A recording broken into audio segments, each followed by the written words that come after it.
Assalamualaikum warahmatullahi wabarakatuh. Salam sejahtera untuk kita semua. Saya doakan semoga kita semua berada dalam keadaan sehat walafiat. Bertemu kembali kita. Kali ini sebagaimana kita ketahui, setiap tanggal 22 Desember di Indonesia diperingati sebagai Hari Ibu. Oleh sebab itu, dalam suasana memperingati Hari Ibu ini, kita ucapkan selamat Hari Ibu, selamat pada perempuan. Semoga berada dalam kesejahteraan, berkeadilan, dan berkemajuan, seperti halnya yang dicita-citakan pada masa Kongres pertama Perempuan Indonesia pada tanggal 22 Desember 1928 yang lalu di Yogyakarta. Alangkah eloknya pada suasana memperingati Hari Ibu ini kita bincangkan perempuan-perempuan hebat, ibu-ibu hebat telah membuat pergerakan-pergerakan kemajuan untuk bangsa dan negeri ini. Di Minangkabau juga banyak lahir perempuan-perempuan yang memiliki visi dan misi ke depan yang jauh untuk kemajuan bangsa ini. Ada di antaranya Siti Mengopo, perempuan pemberani, lahir di Mengopo tahun 1880 yang lalu.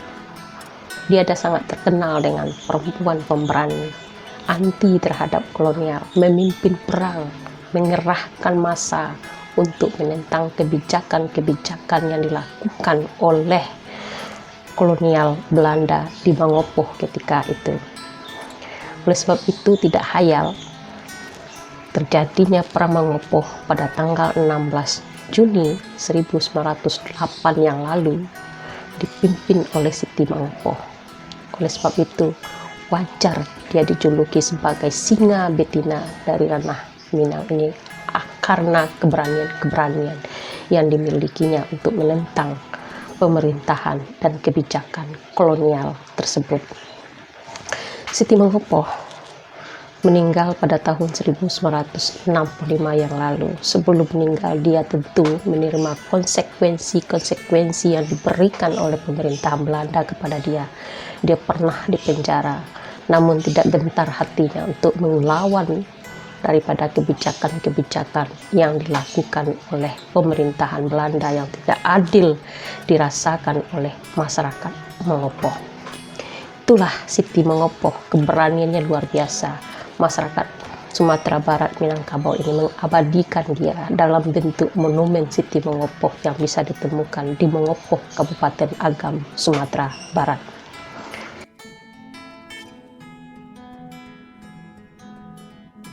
Selain daripada Siti Mengopo, ada lagi perempuan hebat di Minangkabau ini. Dia adalah tokoh jurnalistik perempuan pertama di Indonesia ini. Dia Rohana Kudus, lahir di Koto Gadang, Agam, Sumatera Barat pada tahun 1884 yang lalu.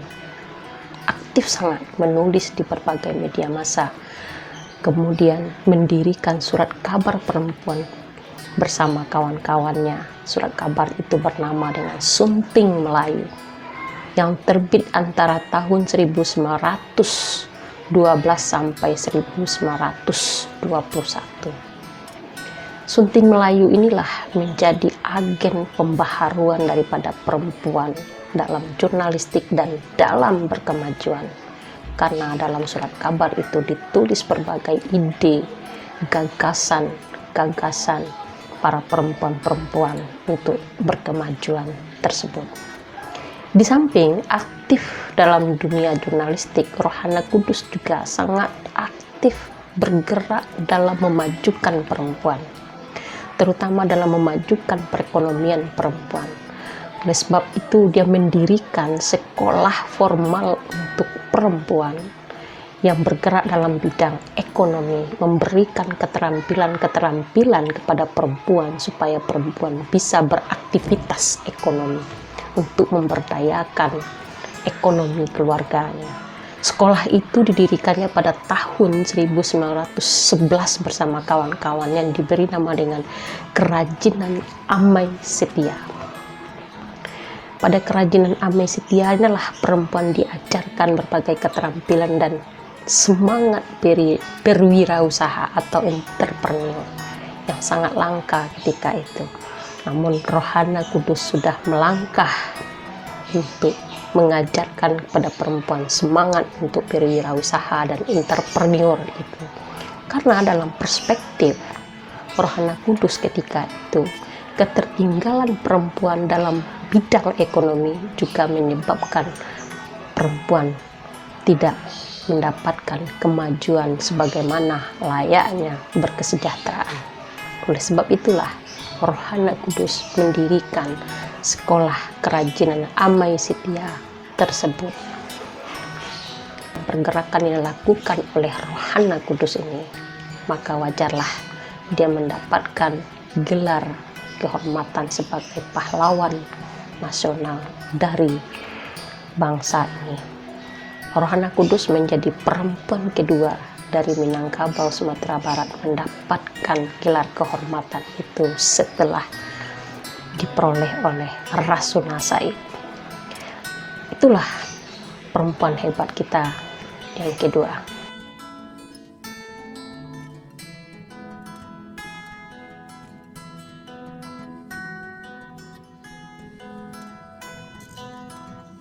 Selain itu, di Minangkabau juga lahir tokoh pendidik yang sangat terkenal. Dia adalah Rahmah Indonesia, lahir di Padang Panjang pada tahun 1900 yang lalu.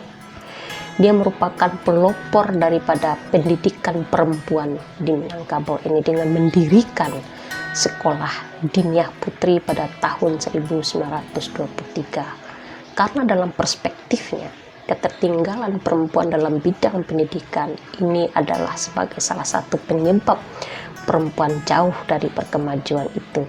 Oleh sebab itulah dia mendirikan sekolah untuk perempuan ini dan akhirnya maju dan eksis sampai saat sekarang. Inilah terobosan yang luar biasa dari Rahmah Indonesia yang tidak bisa kita pungkiri bahwa Rahmah telah berhasil memajukan perempuan dalam bidang pendidikan. Oleh sebab itu, kegiatan dan gerakan Rahmah ini menjadi inspirasi bagi Al-Azhar University, sehingga pada tahun 1957 Rahmah diundang ke Al-Azhar University untuk menerima gelar Syekhah, sebuah gelar kehormatan yang luar biasa diberikan kepada Rahmah. Itulah Rahmah. Pergerakannya sangat terlihat jelas dan sangat memajukan perempuan. Oleh sebab itu, gerakan Rahmah Indonesia menjadi motivasi bagi kita untuk maju ke depannya.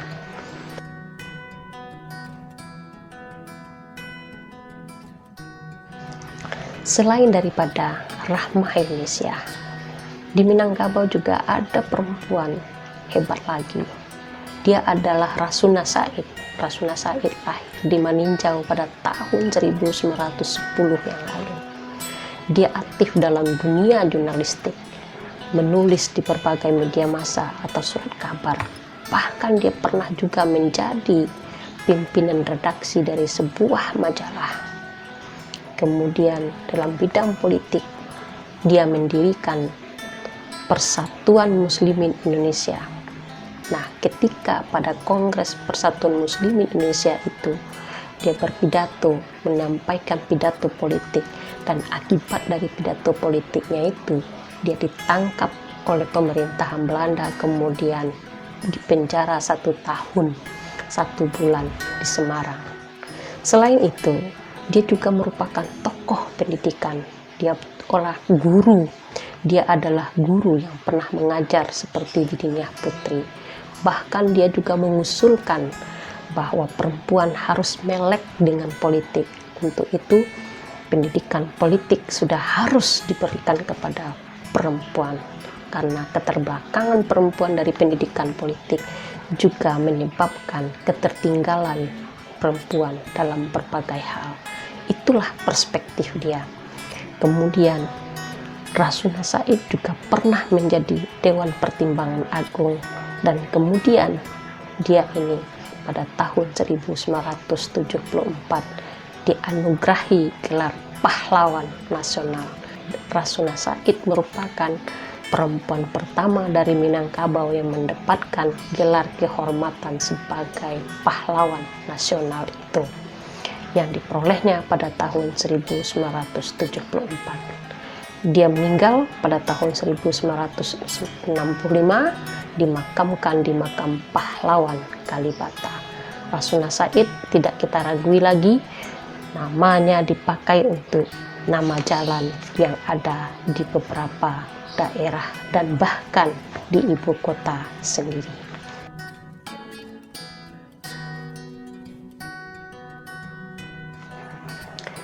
Selain Rasuna Said, ada lagi perempuan yang perlu kita perbincangkan tentang siapakah perempuan Minangkabau yang pertama kali mendapatkan pendidikan barat. Literatur mengatakan perempuan Minangkabau yang pertama kali mendapatkan pendidikan barat adalah Sarifah Nawawi, lahir di Bukit Tinggi tahun 1896 yang lalu. Dia masuk pada sekolah Belanda, di mana ketika itu muridnya semuanya laki-laki. Sarifah Nawawi lah yang satu-satunya perempuan menjadi murid di sekolah Belanda itu. Sarifah Nawawi dalam pergerakannya, dia pernah menjadi kepala sekolah perempuan di Bukit Tinggi dan pernah pula mendirikan panti asuhan berwarna, dan dia merupakan tokoh pendidik yang tidak bisa kita lupakan.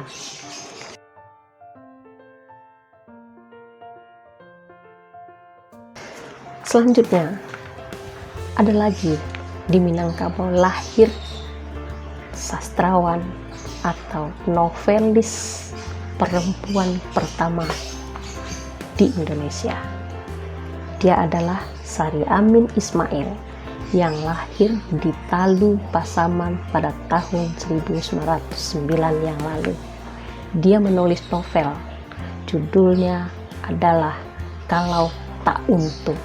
Novel ini merupakan novel pertama yang ditulis oleh perempuan. Oleh sebab itu dia dalam kancah dunia sastra disebut-sebut sebagai novelis perempuan Indonesia pertama.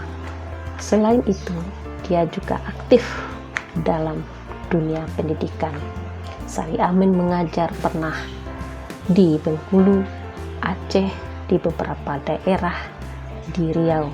Kemudian terakhir dia menjadi anggota parlemen di Riau. Itulah Sari Amin.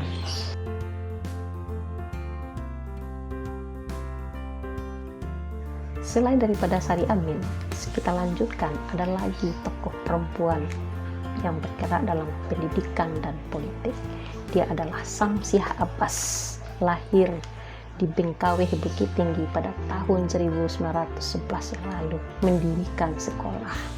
Kemudian pernah menjadi penasehat Gubernur Sumatera Barat, pernah menjadi anggota DPRD Sumatera Barat, dan kemudian pernah menjadi Dewan Partai tertinggi Partai Islam. Sekolahnya sampai saat sekarang masih ada bangunannya.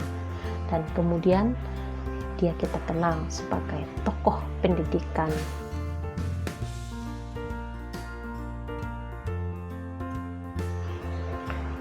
Selain daripada Samsiah Abbas, kita juga mengenal tokoh perempuan hebat adalah Rabi'ah Jamil. Dia merupakan putri daripada Syekh Jamil Jaho, lahir pada tahun 1920. Dia bergerak dalam bidang pendidikan untuk perempuan, mendirikan sekolah untuk perempuan di Jaho. Kemudian pernah menjadi guru juga di Aceh. Di Aceh dia dikenal dengan Umi Padang. Kemudian dia merupakan perempuan pertama menjadi anggota MPRS. Jadi luar biasa pergerakan-pergerakan yang dilakukan oleh perempuan di masa lalu itu, seperti yang dilakukan oleh Rabi'ah Jamil ini.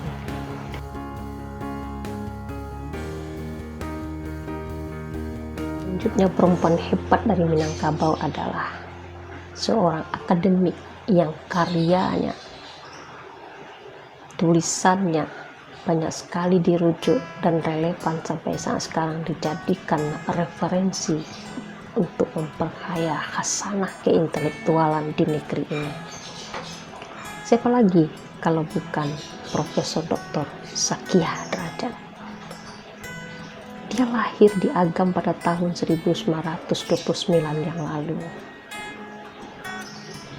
Kemudian menghabiskan masa hidupnya menjadi seorang dosen pendidik di IAIN Jakarta yang sekarang bernama Universitas Islam Negeri Jakarta. Dia merupakan pelopor psikologi Islam di negeri ini. Oleh sebab itu, banyak sekali tulisan-tulisannya, hasil karyanya menjelaskan tentang perihal psikologi Islam itu dan menjadi pijakan bagi kita sekarang untuk mengembangkan psikologi Islam tersebut. Yang paling penting lagi adalah kalau kita bertanya siapakah perempuan pertama kali yang menjadi pengurus Majelis Ulama Indonesia, dia adalah Zakiah Drajat. Pernah menjadi ketua urusan keluarga dan anak di Majelis Ulama Pusat. Semasa hidupnya, Zakiah Drajat juga pernah duduk di Dewan Pertimbangan Agung antara tahun 1983 sampai 1984, di mana ketika itu dialah satu-satunya perempuan di Dewan Pertimbangan Agung. Inilah yang menariknya daripada tokoh kita ini. Dia seorang akademik yang mempelopori banyak hal. Pertama, sebagai perempuan Minang di Indonesia ini. Pertama, mempelopori psikologi Islam. Yang kedua, mempelopori perempuan duduk menjadi pengurus MUI. Yang kemudian dia juga orang yang satu-satunya antara tahun 1983 sampai 1988 di Dewan Pertimbangan Agung. Itulah Zakiah Drajat, perempuan hebat.